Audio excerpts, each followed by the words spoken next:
Hingga saat ini, Indonesia belum merdeka dari pandemi. Dari bulan ke bulan, terhitung sampai September 2020, kasus COVID-19 di Indonesia terus melonjak. Miris, menembus 300.000 kasus telah tercatat. Jika digambarkan, angka ini setara dengan 10 kali lipat bangku tribun di Stadion Maguwo Harjo. Kira-kira apa yang terjadi hingga angka ini terus meningkat? Mari kita telusuri tim semrawut via Luhut bersama Bilik Problema.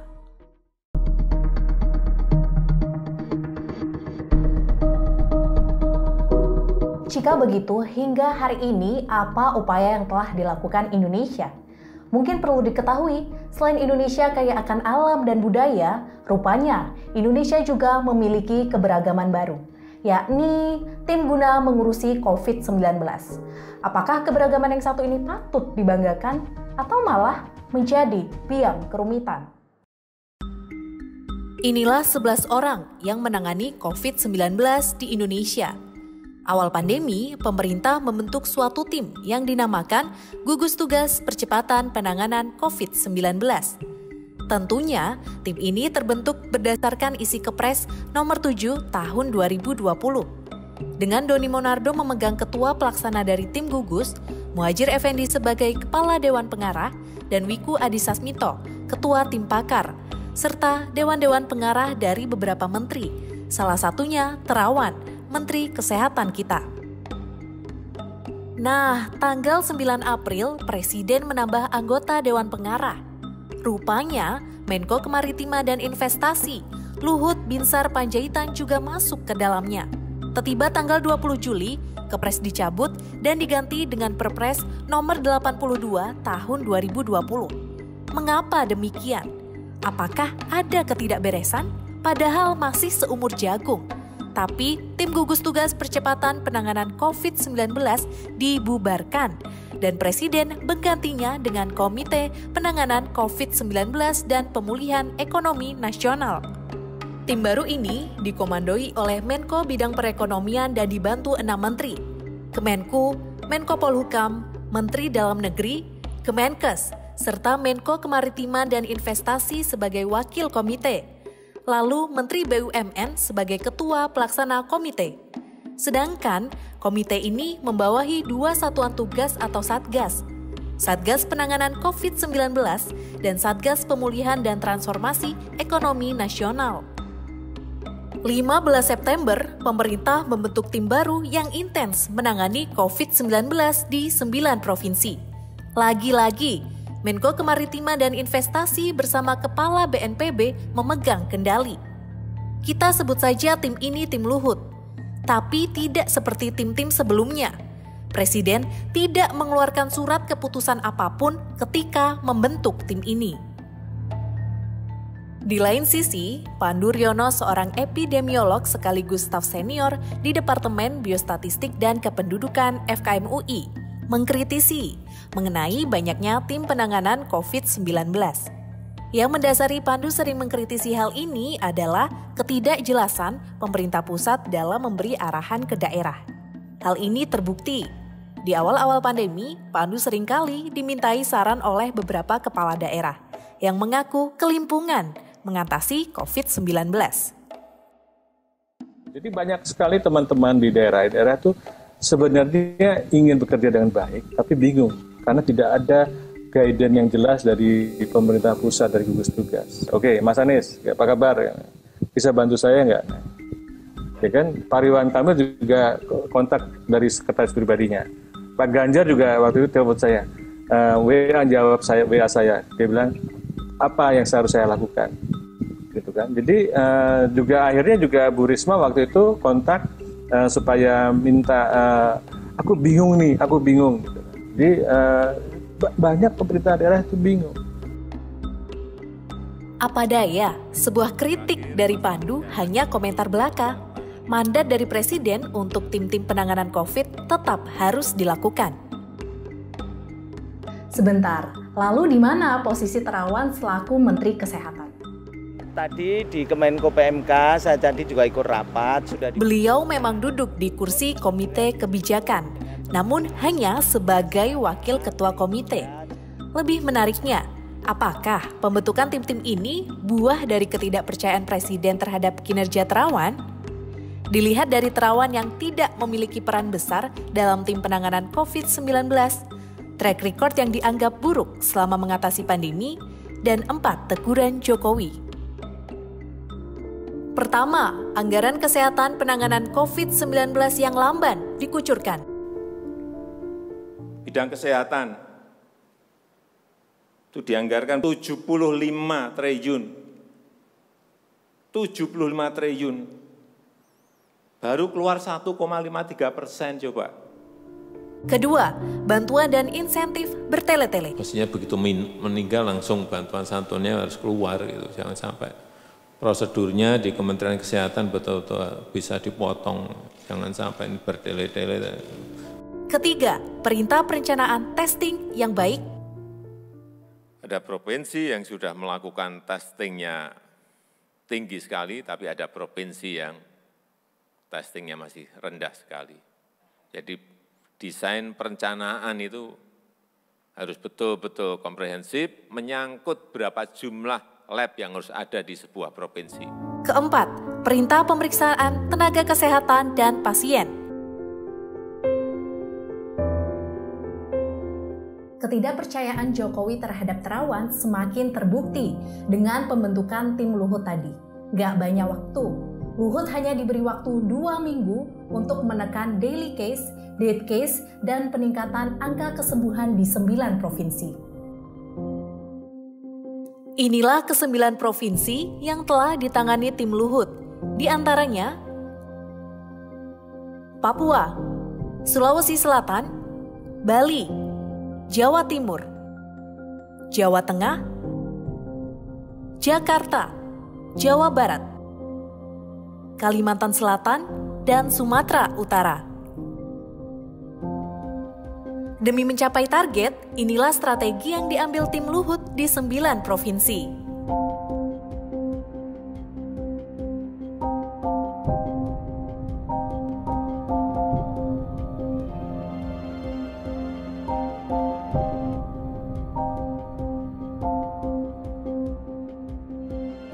Dari 8 langkah tim Luhut, sosialisasi manajemen klinik merupakan salah satu strateginya. Sedangkan Pandu kembali mengkritisi hal itu.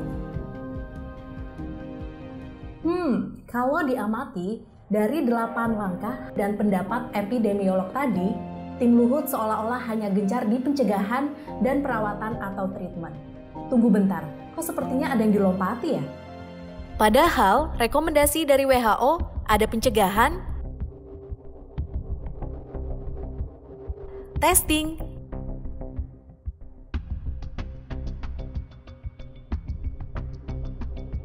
tracing, dan treatment.